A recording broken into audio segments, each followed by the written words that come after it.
chỉ bay vét cô lệ July ni som pani zirtom ni sang ni som ni pali pathian hroina le ven himna changin kan lo thleng vele tarang mai thlir tu le ngai thatu zong zong tein zawain du sangna sang ber kan hlana chu Mizorama ZPM party in Sorkana tharuk chung zet anan kalpui veta chu ania zoram mi puiten ZPM party hi en chin kan dua kan en chin chhomek chu ania kan en chin fu zelang emti ero chu hunin alaron silang chu tharuk chung Sorkana an kalpui chung hian ZPM party supporter mitam takte anlung a oya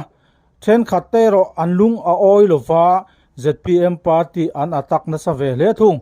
tunlai hian ZPM party tele opposition party te an in pe na sa hle maya abikin CBI chungchanga te tender chungchanga tele thil dang danga henga te hian ZPM party ina ma an lak dan sang sang te opposition party ten an bei chome kania aborok angai nom chotel tel mai CBI chungchanga ZPM party thuruk tuna hian kan siat belle tatat mai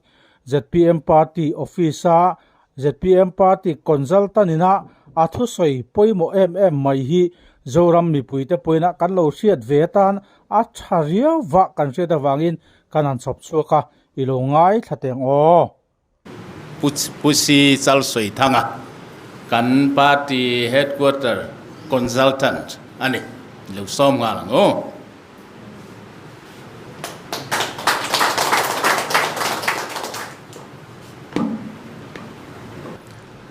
hei thu soi na hul men han siama ama sabera chuan tum vigilance le khati chua state ina CBI ne na state sarkar na thokte Mizoram state a offense omte chui theina phalna general consent a pe ka kha ti dang lam het angalang alo omta a ani vigilance department chuan kan chua ngai kha kan chua non le ani ber a han pain dang lam te chia ma om lo an tia hei hi soi fi ngai lai chuania YouTube pa opposition lamin men beina sa le maya CBI kan ti ngot hi alo pian na chunau pang te nia CBI ti ani ma hian kum sang ka ko somli pakhat indo pui pani na lai vel khan British War Department nuaya tuna DSPE kanti Delhi Police Special Police Establishment Act kanti aku khu an siama ti chuan sang kha zakwa somli pakhata an din kha adan tak tak an han siama chu sang kha zakwa somli paruk ania sang kha zakwa somli paruk atang khan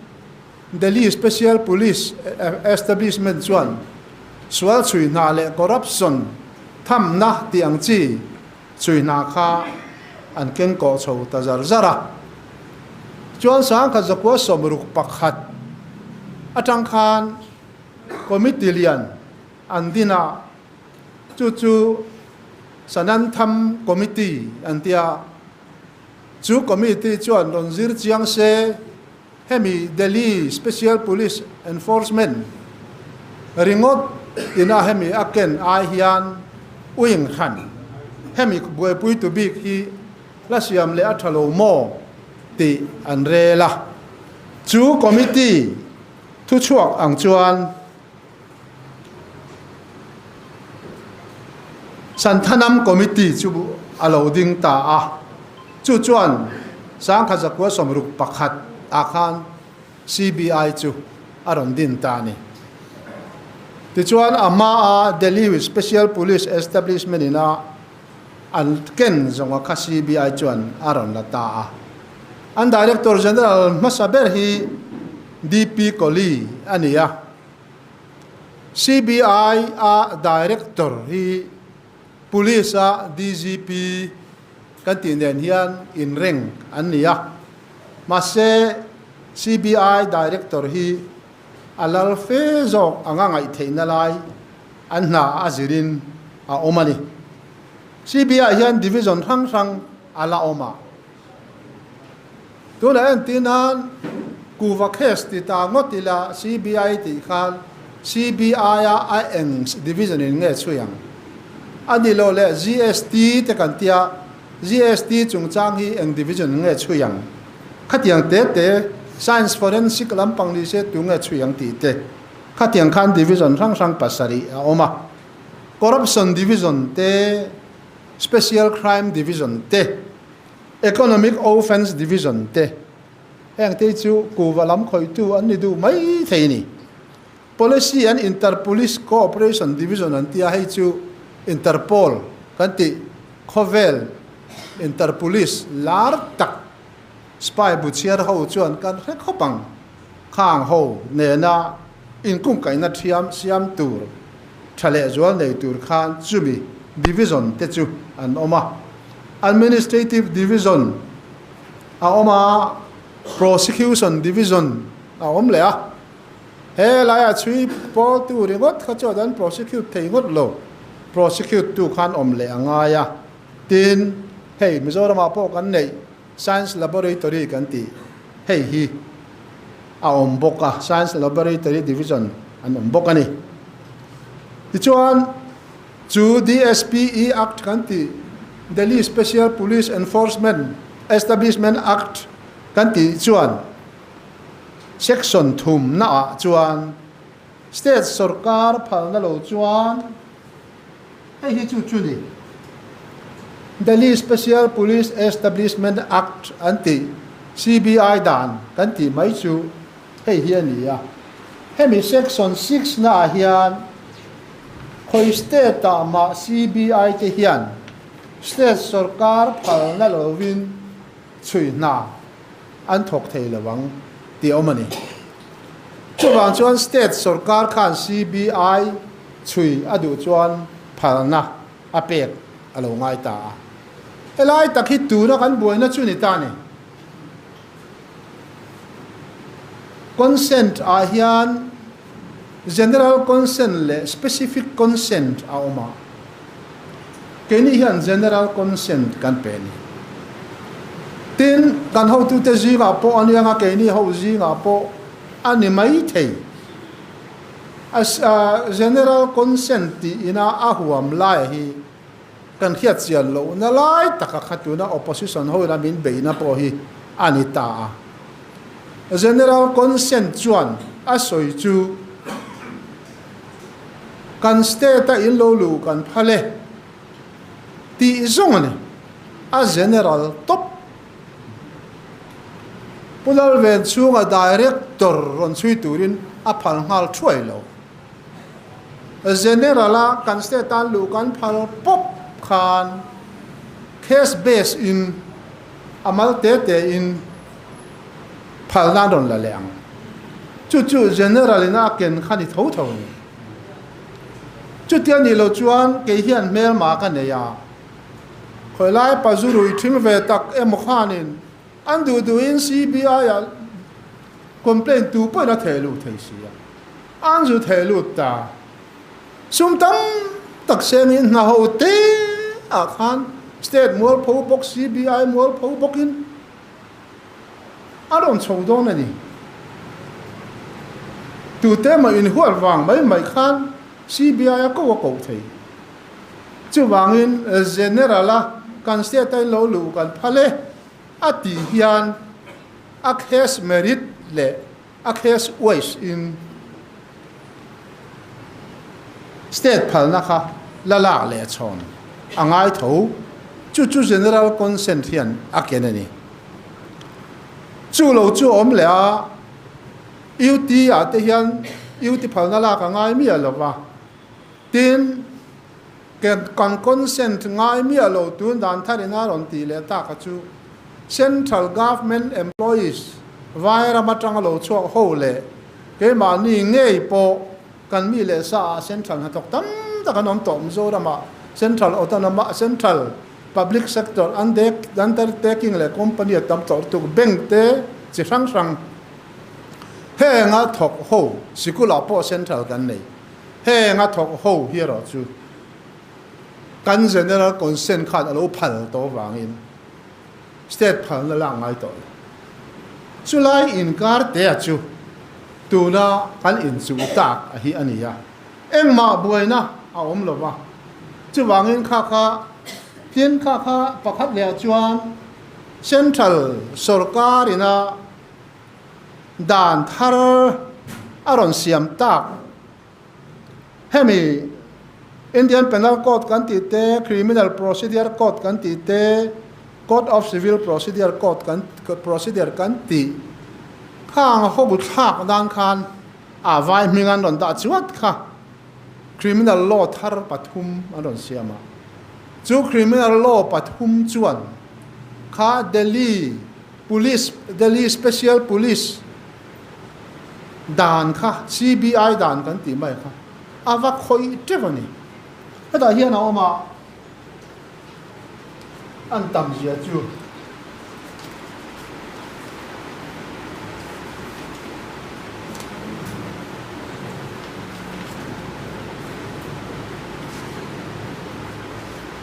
dan khar hian CBI power kha ti hian hei hemi mal te hi sangma pare na te nga ko na te za sangma pa ka te za sangma pa ne te ti kha ei sa thum sangma pa ka ni CBI dan man lai Delhi Special Police ina an dan man lai kha ta hian za thum sangma pakhat ngot mai hi CBI na an chui thei tu case aron da thara ta ni athena paya athena da thara chutia dan pui berina anni dan man lai awa khoi tak box sia chuan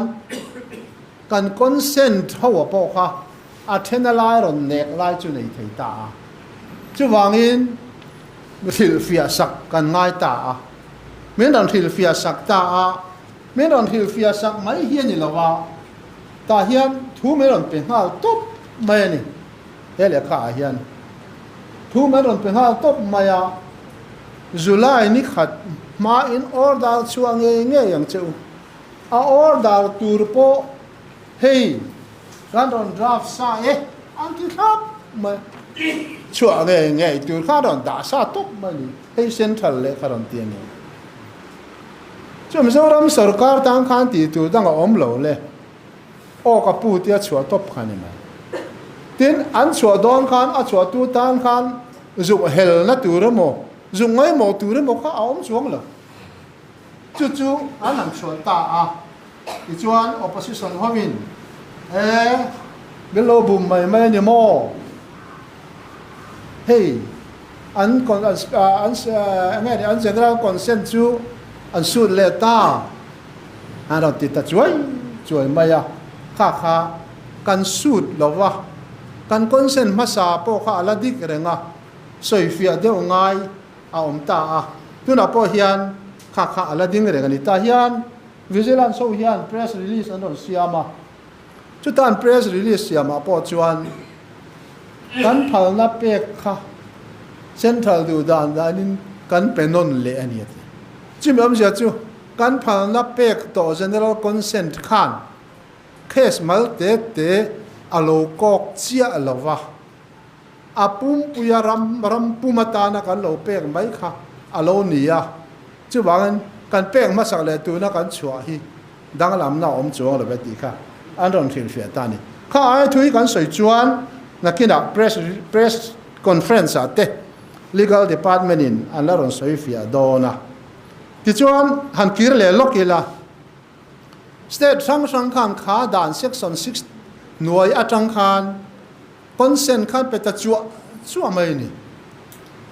state zong in consent kan peta kan consent pek withdraw in the ram state zonga CBI consent pek to withdraw le masaber chu Mizoram sarkar ani na taka chu kum sang ni som panga congress ruling lai khan CBI consent and pek to hi allows withdraw chu India ram state sanga consent pek to general consent pek to withdraw masaber ania chumin hu chuan Punjab te Jharkhand te Kerala te Rajasthan te Chhattisgarh te West Bengal le Telangana le Meghalaya le Tamil Nadu ten an withdraw ve ta tu na hian an state an general consent withdraw hi state som Mizoram telin an oma Mizoram chu kan tel le talo kan pele to mo kha kan zia chu ani ta ni ti khan khami chin kha chu du tok tamai ila chiang zokin press release press conference ate kan ho tu ten an la ron soi do na ti khan mani ve zonga han lut ve to tai la mana min lom lu ni a ka soi ngai deu tho eng mo ka han dap ko le ka du a chu chu ka phung ti hi ang ti na nge system ani ka phung thar chu system chu on hoa nge dan hoa ya dan hi system chu ni mai chu wangin dan dia poi mo a dan poi mo zia le dan ngai tha poi zia ti ila ani ber ome hei ko ve ram sang hian an ram ti thang duang turte an ram administration ti thaturte an riam siam thaturi ti top mai te economic ania mo thil dang administration ania mo political ania mo enkima an ram siam thatura an man ro chu dan ani pola hian dan hian ai sang khom ma pola phei chuan kristal lama min ruai tu ni timul mai dan tel lovin ram chang kang om theila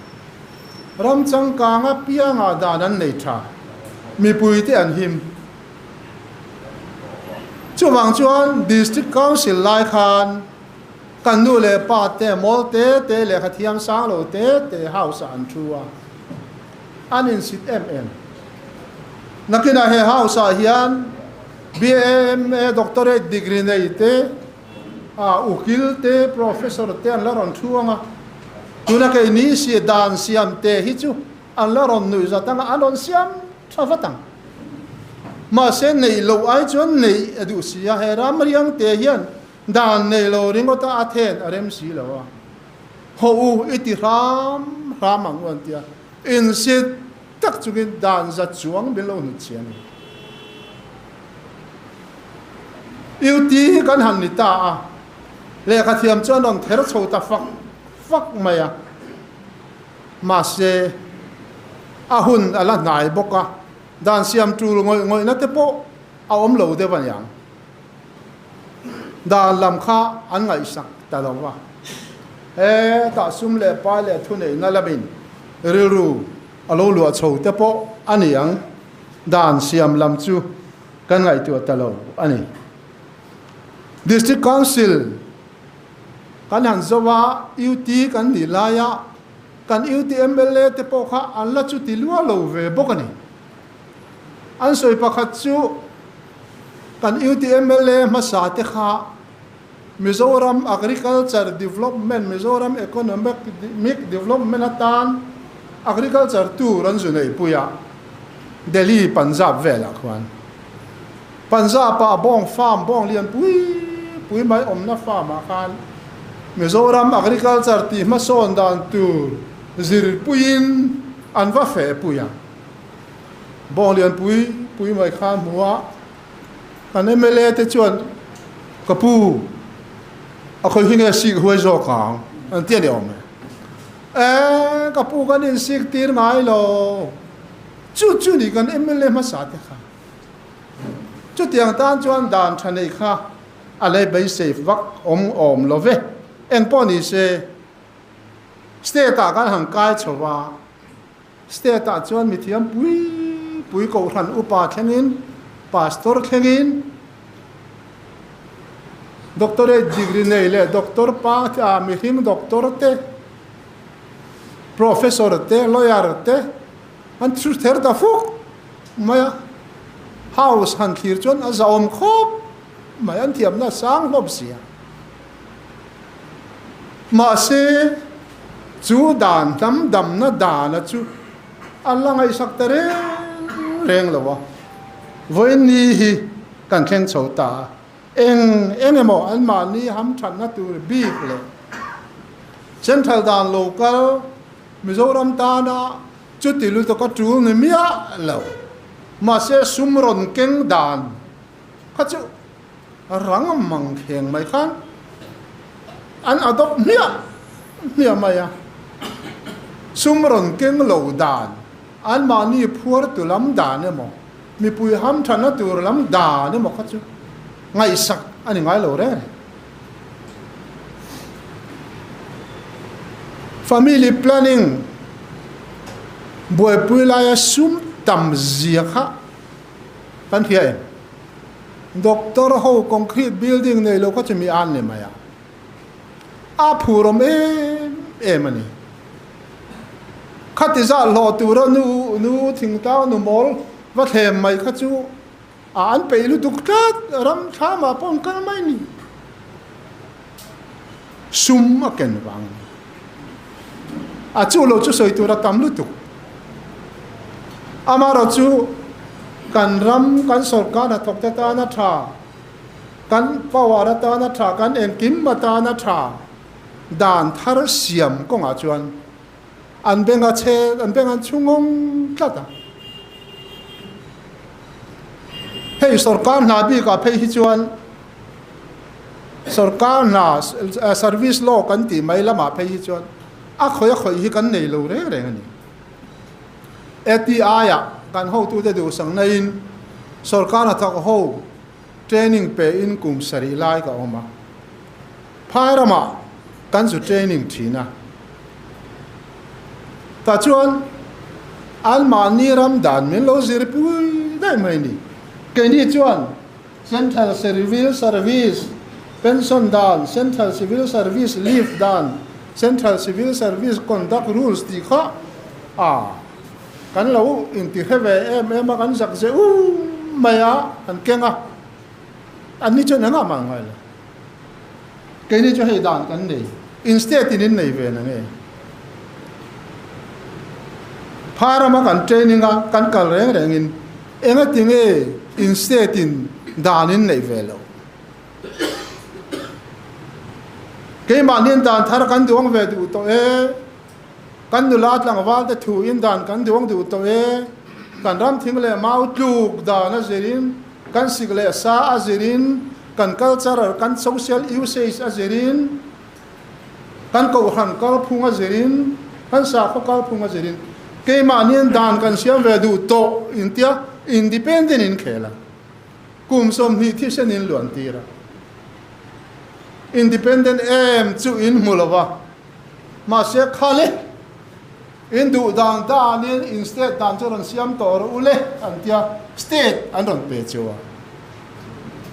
kene chu state kan ya taka kum thu ma khan kan ram dan poi mo chu kan nei fai vet hey enga tire tun kum som nu apo instead in nang ma ni on rules pakhat ma in nei lo an khwa an ramak an state kan chu training in keni central civil service rules dan kan su kena kha kan mang ngai lo re an mani dan min lo zir pui mai chu ni in legislator ten enge anti kum som hi chuang in nu pui fanau ten ti du dan tuara in fanu ten po so sak chu pa an ka lum sak chuwa dan siam ve thein ni in du awanga kha le chen in re thei kha in khu an hal sak cho in biak in an hal sak cho biak in an ka khung chewa in khopu yan ron bomba kha eng wang nge dan siam ve thei state ni kan du ke ma ni polen dan siam kan du in tian ni lom kha ule an ron ti ta chenga kum som pang an huwa po pakhat man la sian si lo in legislator ten engenti min ti thina ni kan zak pual than zuala pual thawa ha ka thila lom ngoi te pual phara ma zu training chu in legislator ten engenti engati nge dan in nei velo min lo ti thina za tha khop mai ka tia ane pual thawa ka pa fiam thu thiam ti taka in va chang thiam lo ve enge in legislator ten anti chon an hong thin in ti mai do in ti mai lo nia atia enge mo an hong thin ti ngot chu om zia le congress sarkar lai khan ya all mong te kha a la luar de le ka khati lai kha kan legislator te thil ti mo chuna hon tu ran zonga zong te tui primary zong te tui sub center mai hong tur tin minister hon ke hok du lo min an ek in kong kharan hon tir lo chak hon ringot mai yan boy puya chu ni kan legislator den voi na ke ni chuan dan thar kan siam ma opposition kan ni lai point ma than tian driver te ham than na tur dan ron siama ma se ruling ho in khati khopa an do dal kha dan hi chon huan ri hon ti ga dan te lo kan ram hi ti an tum tu na po hian kan minister sang te hian an department a dan an duang malin ka hi alo mom khop ma than te bokin progressive tax aron war chuaka kha po kan mang don tu na po education a te mun sang a PHE a river protection bill ti te apiang chhotan mek alo mom em ani ne puzual thawa soi kha han chun zom tai la khati lai kha tun MNF sarkar lai khani ta se khatiang chia khan puzual thawa zo tai la eng tin nge min cha dang o khatiang ami chan na ma sa kha chu congress sarkar hun lai ne MNF sarkar lai khan zo tai la puzual in legislator ten enge an ti min lo ti thina za tha khop mai han ti tai la an faktin in tiang chu ati karinga achan chu MNF sarkar lai kha chon an pu fak chia kha an na khania ama fak mai lo kha chu ti tur khan nei lo re nga ama kha an fak ngar minister tar thani tur chon ama fak party worker thatur chon ni tur chon ama fak khati ze GS fel tak ni tur chon ama fak khania ama fak mai lo kha chu lim na khan nei lo re thil dang kha an mai tu lo re nga chung ta chu kan soi bel mai maya tin MNF ministry lai bok khan thil pakhat awma minister pakhat thu soi khetu min khil ma se ka parin tak mai ni si ati tak amo ka ti tak ke ka he chiang kom ama po nui mi lo ve tia MNF minister pakhat chuan tlong tui khwa dan kha an lo khe thak khop mai ngo nui mi lo hian a soi mi mai tlong tui khwa te in boi pui via wa men ron se la ati dan ka hia lo re ek tlang khu kan re kanga bung lekin kan re kanga Japan tho na lian kan changa tho na lian kan khai ti ranga kan du na zona kan su thak ti ranga ador pu mai don long ati tak mo ka te tak e adi kang karing chu tiang zo ngai tu thin tan chuan kong chho sim te chu ol don e malo mo chu kan kal dan ania kha hei tu na hian dan siam chu soi lo kan dan nei sa tha em mai te po hi an thut bet zova an timu zova en tin na pakhat chau ka sayang mani cabinet ina hung ber do tu ina anon ti nun le ta the scheduled tribes and other traditional forest dwellers recognition of forest rights act kha sang ni paruk kha kabin an hung ber do tu khan lung le di lo khan anon ti nun ta ni kha dan tha em mai nya he copy po ka nei he nya awm sia chu forest conservation dan hian tribal te kan pu le pu te tanga kan right kha aron rabbet veka min next step ta vekani ratual po kan la thei to lo thing thu pui po kan lo thei to lo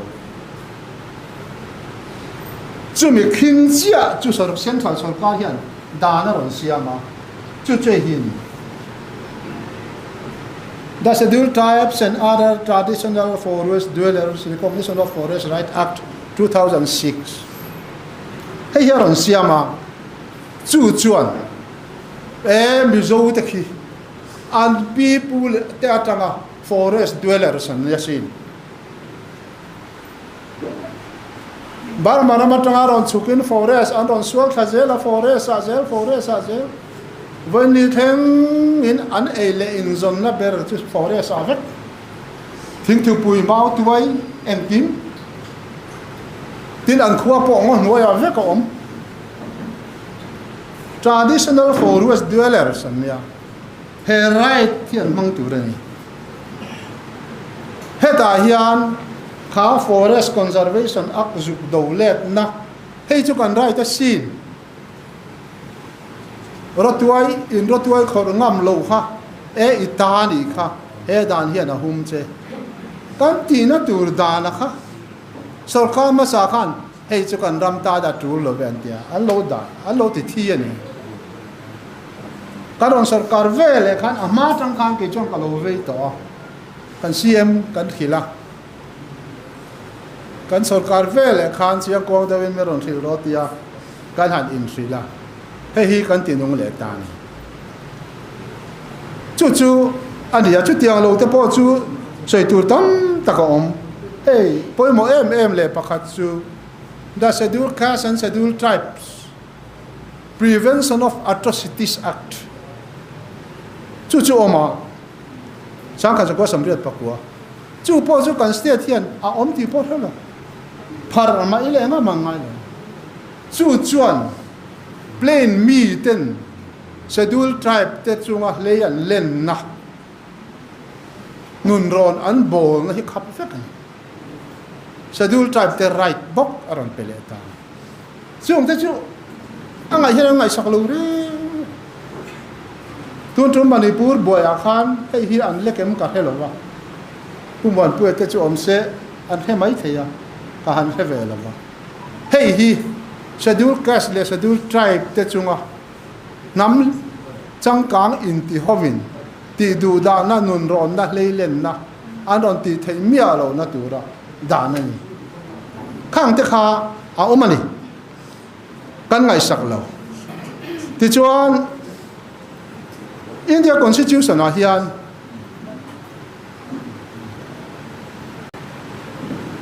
an vei mia lo vei om em chu lusai thil fia nan khan eni mizo trai pati tai mai chu wangin kan unau te hian lusai kan ni velo mizoram chu kan ta ni lo conflict na salut tu min thlen sak reng ani hei hian ke ni chuan mizo vek kan ni ya mizo zinga lusai an om mai ni e a zola om te he ho hilu sei kan nia he ta marapo mizovek kan ti lain constitution a ada danti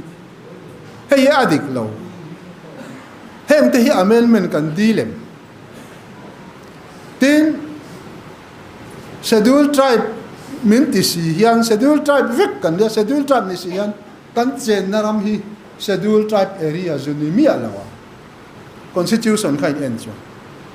he mana puduana ron sei chok to ATI ya kan omlaya ka sei chu ania atuna chu kan ho tu ten fiam thu in ka sei chu zo kan ti hian chi boka ATI kan omlai khan training na ka au puina chan Constitution he hian NTU Scheduled Tribe ni si iramai chen mi ala I chen naram hi scheduled area zuni mi ala Scheduled Tribal area zuni mi ala Tribal area ni mi ala wa tribal kan cheng ni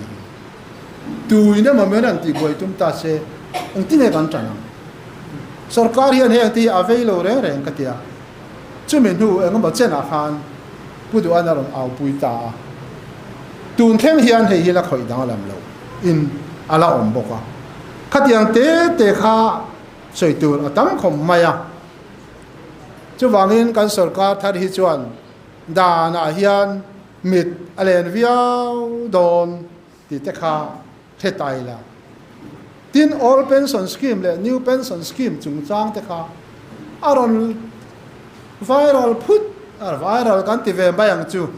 congress sarkar khan congress party khan campaign nan ron manga keini kan sarkar chuan all pension scheme a kan kir pui le don chu aron tiani adan hi en thin ro se adan hi en thin ro se all pension scheme a kan kal pui don pu chuan amate chuan riang khati lai khan kan hok tu te pon mang ang tre pani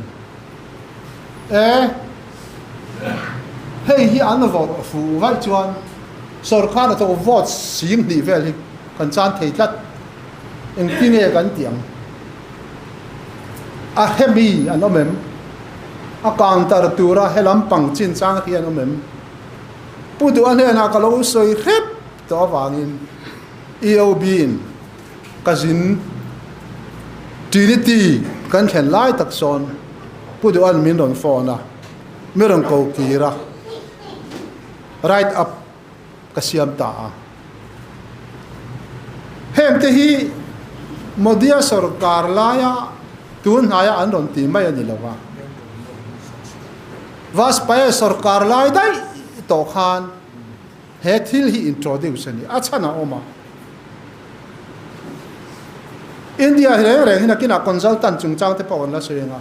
india reng hian foreigner mithiam hi aseng lut na sa mathil big enga ba hian hemi chung chang a po hian foreigner german mi te khilam thai lam mi te ami sang israel te pon telin ka ria india ram economic din bon thiranga an nei puya chutan finding chu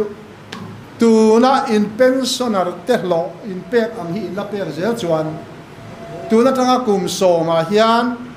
in sarkar na thok mek te aya in se let ni let thum hi na thok ve mia lo pensioner hen in seng don review vat ro ti to vat ro ti kha foreigner mithiam te thu ron chumia tang chuan kan chui chowa kan siak chowa vainia effect te india rama tuna mang mek te ai nga na dan te ta han soi chowa kan han ziak chowa tuna hian atira tang khan state pan inan manglowa adang zong inan manga ma se khamin hu khan state panga in kirle antuma an mani sarkar achuan kirle an pass ma se hela ya adan pui lo phur tu tbc kha chok ta ni mo adan pui lo phur tu jok central dan khan alo phal hau lo me kum som ding pension scheme I om to all pension ka kir pui le che khan kum som chunga I contribution kha I refund le dan kha om mia refund lo tur chon tu ma tu ngai khang zo zai kha chan do adan pui zo khang lo phur le tlata state panga adil ho po kha pakhat ma an kir thei chuang lo chuwan state som ni paria ta hian state som pasari hian atha ekan tia kan poma state enga bozat kha akiran tu ba sen kir tak tak thei chuang lo yu ti jong jong pe chuan new pen all pension scheme kir kha a chai nan chai lo thim thim an ngai tu lo thim thim tha an ti tu when an puluna hi nen hian in te kin taila kan puluna ya pension sia voina hian a pe scale chia khan ke ta hen ka thu ta chata tharin puluna chu a tho to lo nuwa khan kum sari kan chutta puluna kum sari thok mia lo a pension ka pe kha